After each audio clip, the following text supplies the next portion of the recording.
کہ جو امام جعفر صادق جب بھی زیارت کے لیے آتے تھے یہاں ٹھہرتے تھے۔ امام صادق کا یہاں باغ تھا اور گھر تھا، یہاں ٹھہرتے تھے۔ پھر میرے الکمہ میں وضو کرنے کے بعد امام حسین کی زیارت کرتے تھے، اور امام مسلسل وہاں آتے رہے ہیں، حتیٰ کہ اس وقت سختی تھی، زیارت کے لیے نہیں جانے دیتے تھے، امام آتے تھے اور زیارت کر کے واپس مدینہ جو ہے وہ چلے جاتے تھے۔ اور امام صادق علیہ السلام نے امام حسین کی زیارت سے متعلق بہت زیادہ تاکید کی۔ شریعت میں حکم یہ ہے جب آپ کی جان کو خطرہ ہو وہ کام نہ کریں، روزہ خطرہ ہو روزہ نہ رکھیں، نماز خطرہ ہو نماز نہ رکھیں، لیکن امام حسین علیہ السلام کی زیارت کے بارے میں اگر خطرہ بھی ہو پھر بھی زیارت کے لیے آئیں۔ ہوتا تھا دشمن نے کیا کہ اس کے بعد زیارت کے لیے کوئی نہیں آئے گا، جو بھی آئے گا اس کے ہاتھ کاٹ دیے جائیں گے۔ تو ایک خاتون آئی، اس نے دایاں ہاتھ کٹوایا، اگلے سال دوبارہ زیارت کے لیے آئی، جو پولیس والے تھے انہوں نے کہا کہ ہاتھ کاٹیں گے آپ، اس نے بایاں ہاتھ کیا، اس نے کہا نہیں ہم بایاں کاٹتے، اس نے کہا دایاں پچھلے سال کٹوا چکے۔ پھر یہ پابندی لگی کہ آپ اگر زیارت کے لیے آئیں گے تو دو دوست آئیں گے، ایک کو جان سے ہاتھ کو دھونا پڑے گا۔ پھر بھی جو ہے لوگ زیارت کے لیے آتے رہے۔ پھر کیا بعض بادشاہ تھے انہوں نے کہا حل چلا دیا، گندم اگا دی تاکہ امام کی زیارت ختم ہو جائے، ساری جگہ گندم اگی ہے، قبر کی جگہ محفوظ ہے۔ پھر اور مشہور ہو گئی زیارت، اور لوگ جو نہیں بھی آتے تھے وہ آنا شروع ہو گئے۔ پھر انہوں نے پانی چلا دیا، سارے پانی چھوڑ دیا زیارت پر۔ وہ جگہ جہاں پر امام حسین کی اور غازی عباس کی زیارت تھی اس جگہ پانی نہیں گیا، باقی ساری ایریے کو پانی وہ بہا کر لے گیا ہے۔ امام جعفر صادق علیہ السلام کے اس حوالے سے بہت زیادہ تاکید ہے، امام حسین کا غم بنانے کے حوالے سے، امام حسین علیہ السلام کا ذکر کرنے کے حوالے سے، امام کی زیارت کرنے کے حوالے سے۔ کہتے ہیں کہ جب بھی محرم آتا تھا تو مدینے کے لوگ آسمان پر چاند نہیں دیکھتے تھے، امام جعفر صادق کے گھر کی طرف دیکھتے تھے، وہاں جب رونے کی آواز بلند ہوتی تھی پتہ چلتا تھا کہ محرم آ گیا ہے۔ ایک دفعہ امام کی مجلس میں ایک ذاکر مجلس پڑھ رہا تھا، امام نے رونا شروع کر دیا، کہا ابا بصیر، امام کے صحابی، تم کیوں نہیں رو رہے ہو؟ کہا مولا میں رو رہا ہوں۔ کہا اس طرح نہ رو، اس طرح رو جس طرح فاطمہ الزہرا اپنے بیٹے حسین کے غم میں جنت میں روتی ہیں۔ امام جعفر صادق علیہ السلام کے گھر کو آگ لگی تو امام اپنے گھر میں موجود تھے۔ امام سے کسی نے پوچھا کہ آپ نے کیا محسوس کیا؟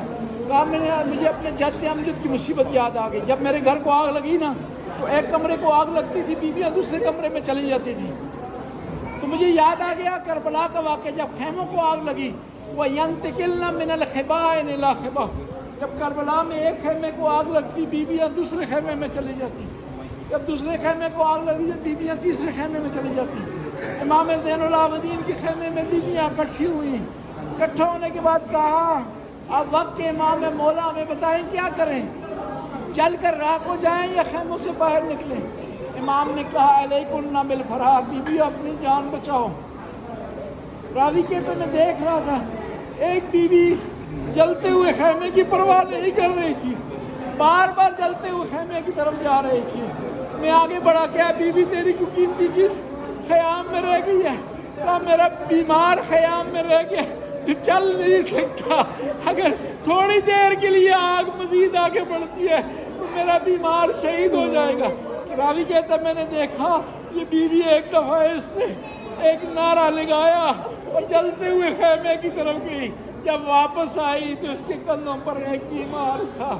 امام جعفر صادق ارشاد فرماتے ہیں میرے گھر کو آگ لگی، میں گھر میں موجود تھا، پھر بھی میری خواتین گھبرا گئی۔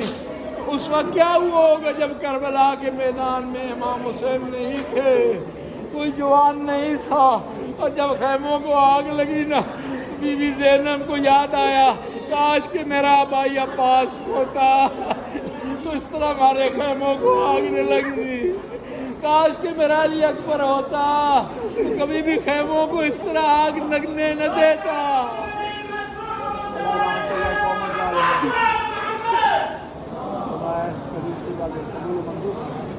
ہمارے اس آنے کو قبول فرما، ہماری اس حاضری کو قبول، بیماروں کو شفائے کاملہ واحدہ کریں، تنگستوں کی تنگستی کو دور فرما، یا اللہ بار بار آنے کی توفیق عطا فرما، ہماری اس زیارت کو آخری زیارت قرار نہ دے خدایا۔ جب ہم یہاں سے جائیں تو ہمارے بدن میں کوئی بیماری نہ ہو، ہمارے روح میں کوئی پریشانی نہ ہو، ہمارے ساتھ کوئی مشکلات نہ ہو خدایا۔ ہم آئیں ایسی جگہ پر جہاں سے تر و تازہ ہو کر، بیماریوں سے دور ہو کر، پریشانیوں سے دور ہو کر، مشکلات سے دور ہو کر پلٹنا چاہتے ہیں خدایا۔ ہمارے اس آنے کو قبول فرما، ہماری اس حاضری کو قبول فرما، جنہوں نے دعاؤں کے لیے کہا ان کی دعاؤں کو مستجاب فرما۔ یا اللہ ہماری اولاد کو، ہمارے بچوں کو بھی یہاں آنے کی توفیق عطا فرما، آل بیت کے راستے پر چلنے کی توفیق عطا فرما، آل بیت کی محبت انہیں عطا فرما، آل بیت کا عزادار بنا خدایا۔ قیامت کے دن اولاد کی نسبت ہماری پکڑ نہ فرمانا، ہمیں آل بیت کے سامنے شرمندہ نہ کرنا کہ یہ آل بیت نہ کہے خود تو تیرا میرا محب تھا، عزادار تھا، تیری اولاد میرے راستے پر نہیں آئی خدایا۔ تو مدد کرے تو ہماری اولاد نیک ہو سکتی ہے، صالح ہو سکتی ہے، آل بیت کی محب ہو سکتی ہے، عزادار ہو سکتی ہے۔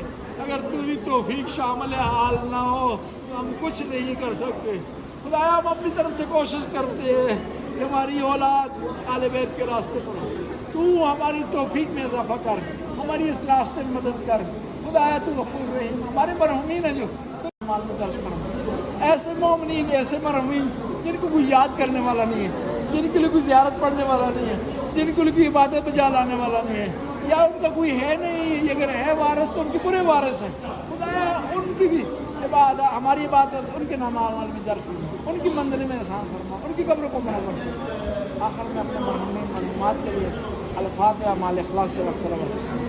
بسم اللہ الرحمن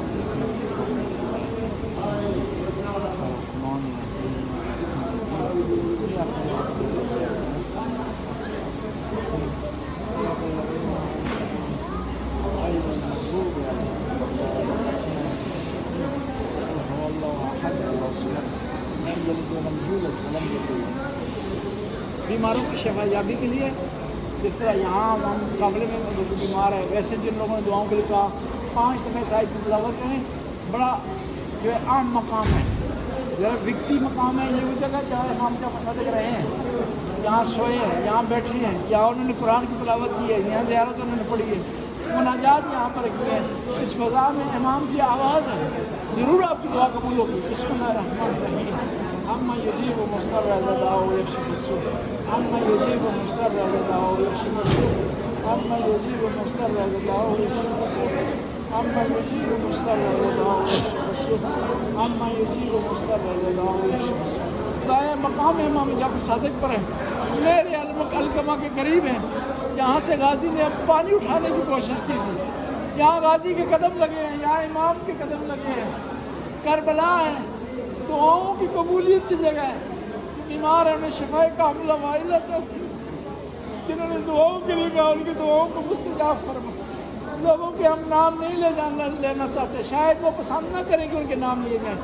بیمار ہے، انہیں شفائے کاملہ وائلہ تھا یا اللہ تو غفور رحیم۔ بیمار کربلا کی بیماری کا واسطہ، بی بی زینب کی لٹی ہوئی چادر کا واسطہ، شہزادہ علی اصغر کے کم سن کا واسطہ، بی بی فاطمہ الزہرا کے شکستہ پہلو کا واسطہ، تجھے واسطہ علی اکبر کی جوانی، قاسم کی ٹکڑے لاش کا، اور محمد کی کم سلی کا، بی بی زینب کے دکھوں، جنہوں نے دعاؤں کے لیے کہا ان کے دعاؤں ہم کو مستجاب فرما۔